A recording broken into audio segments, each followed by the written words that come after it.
Ta firma nazywała się Builder AI i przez chwilę była jednym z najgorętszych startupów sztucznej inteligencji na świecie.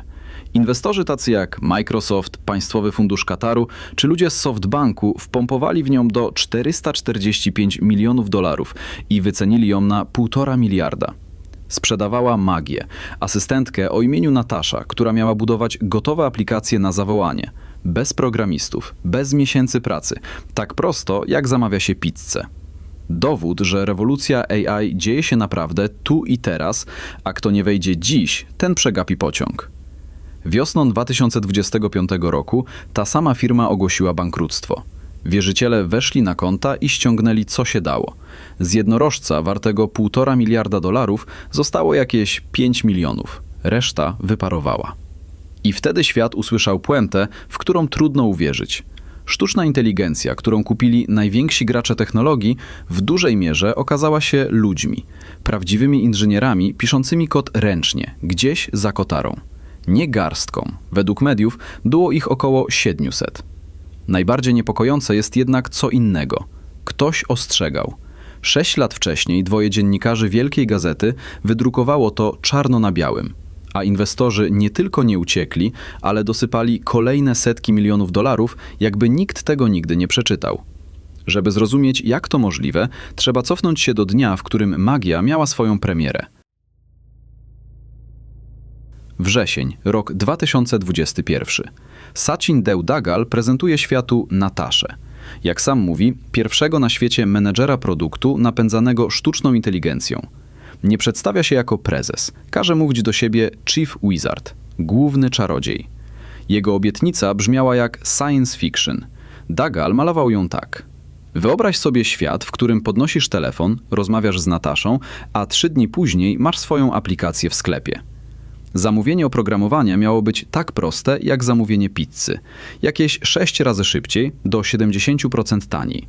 Pierwsze 80% aplikacji miała robić sztuczna inteligencja, a ludziom zostawało tylko dokańczanie. Rynek to pokochał. W listopadzie 2018, jeszcze pod nazwą Engineer AI, firma zebrała na Web Summit $29,5 miliona w rundzie A. Wśród inwestorów Deepcore, inkubator SoftBanku, a także Lakestar i Jungle Ventures. W marcu 2022 rundę C na 100 milionów poprowadził Insight Partners, a do stołu dosiedli się hollywoodzki producent Jeffrey Katzenberg i ramię inwestycyjne Banku Światowego. Prawdziwy przełom przyszedł w maju 2023. Microsoft ogłosił strategiczną inwestycję w Builder AI i wpiął Nataszę w swoje Teams oraz usługi Azure. Kwoty nie ujawniono, ale ten jeden nagłówek wart był więcej niż każdy przelew. Skoro wierzy w to Microsoft, wierzą wszyscy. W tym samym maju rundę D na około 250 milionów dolarów poprowadził suwerenny fundusz Kataru, windując wycenę firmy do 1,5 miliarda. Builder AI został jednorożcem, a łączne finansowanie sięgnęło niemal 445 milionów dolarów. Skąd w ogóle tytuł głównego czarodzieja? Sam Dagal tłumaczył, że chodziło o zdjęcie powagi z rozmowy. Nie chcę tego tytułu, dopóki nie będę pewien, że nie zawalę, mówił. Brzmiało jak skromność, było raczej zapowiedzią sztuczki, bo cała ta układanka miała jeden fałszywy element i nie był nim żaden z inwestorów.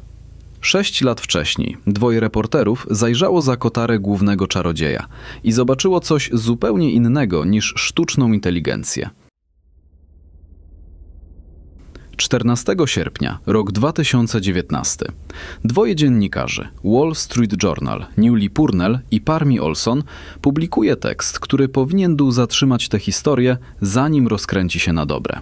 Nagłówek brzmi: boom startupów AI rodzi pytania o zawyżone kompetencje technologiczne. Reporterzy ustalili, że przy większości kodu Engineer AI polega nie na algorytmach, lecz na inżynierach z krwi i kości. Wewnątrz firmy mechanizm nazywano po cichu Wizard of Oz. Jak w tej bajce. Na ekranie potężny czarnoksiężnik, a za kotarą zwykły człowiek pociągający za dźwignię. Interfejs Nataszy zbierał zamówienie od klienta, a właściwy kod pisali ręcznie kontraktowi programiści. Według mediów było ich około 700, wielu pracujących z Indii. I tu najważniejsze zastrzeżenie tej całej historii. Wina nie leży po stronie tych inżynierów.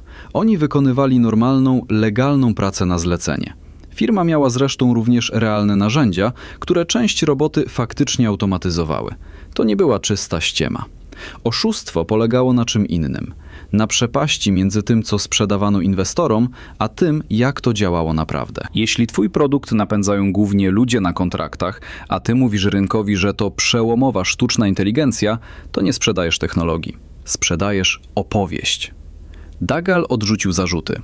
W oświadczeniu z sierpnia 2019 bronił swojej formuły. Nigdy nie mówiliśmy, że używamy AI do składania kodu. Mówiliśmy, że używamy wspomaganej przez człowieka sztucznej inteligencji, żeby prowadzić cały proces. I dzieje się rzecz najbardziej nieprawdopodobna z całej tej afery. Ostrzeżenie po prostu zignorowano.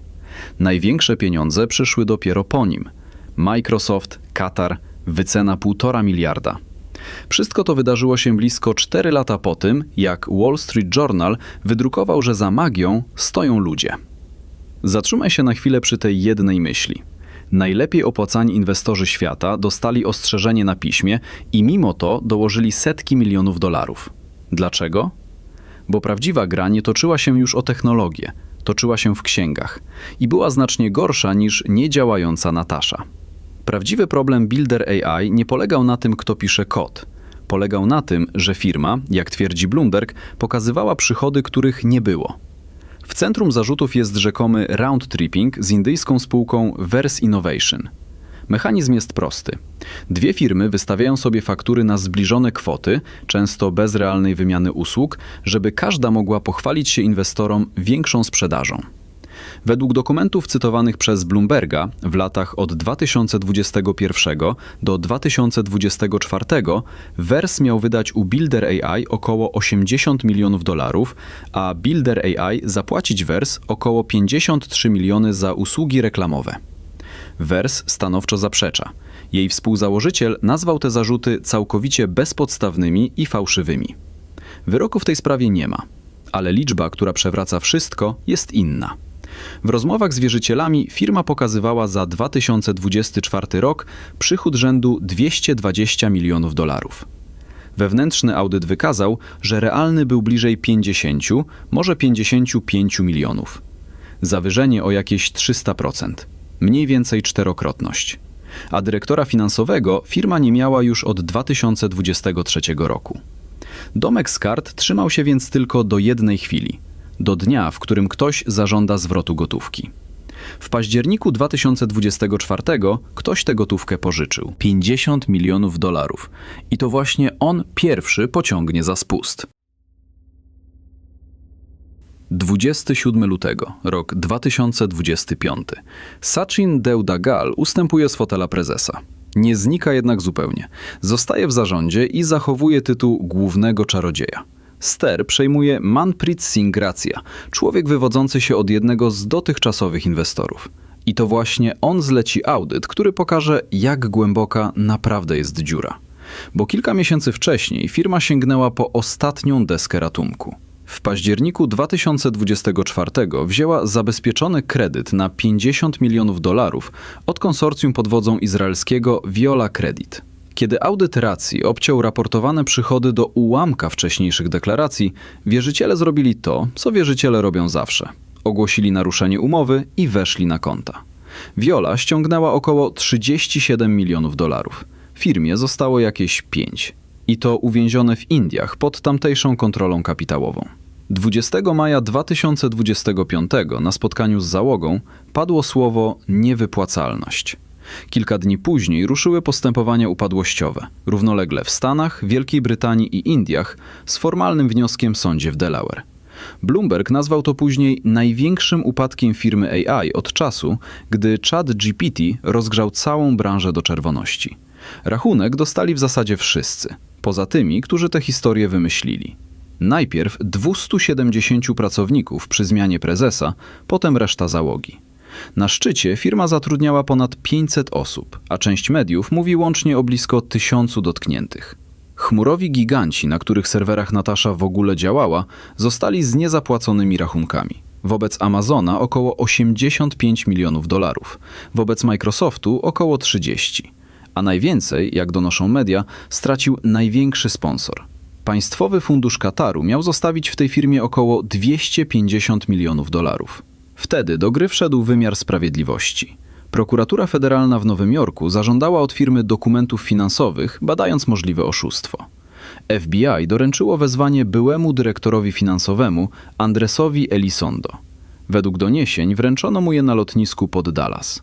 A wielka ława przysięgłych zażądała jego korespondencji o przychodach sięgającej aż do 2018 roku. Śledztwo wciąż trwa. Wyroku nie ma i nikt dotąd nie został skazany. Zapytany, co właściwie poszło nie tak, jeden z byłych pracowników streścił całą firmę w kilku słowach. Świetna sprzedaż, zero wykonania. Jego wizja, dodał, zbyt często nie miała pokrycia w rzeczywistości. Builder AI nie upadł dlatego, że za Nataszą stali ludzie. Ludzie stoją za większością technologii, którą dziś nazywamy magią. Builder AI upadł dlatego, że sprzedał inwestorom opowieść piękniejszą niż własne księgi i podtrzymywał ją tak długo, aż ktoś w końcu policzył pieniądze. Bo kapitał można kupić obietnicą, ale tylko do dnia, w którym trzeba pokazać przelew. Nazwali to sztuczną inteligencją. Rachunek niemal 445 milionów dolarów. I jeden z największych upadków ery AI wystawili bardzo prawdziwi ludzie. I zostaje pytanie, na które ta branża wciąż nie potrafi sobie odpowiedzieć.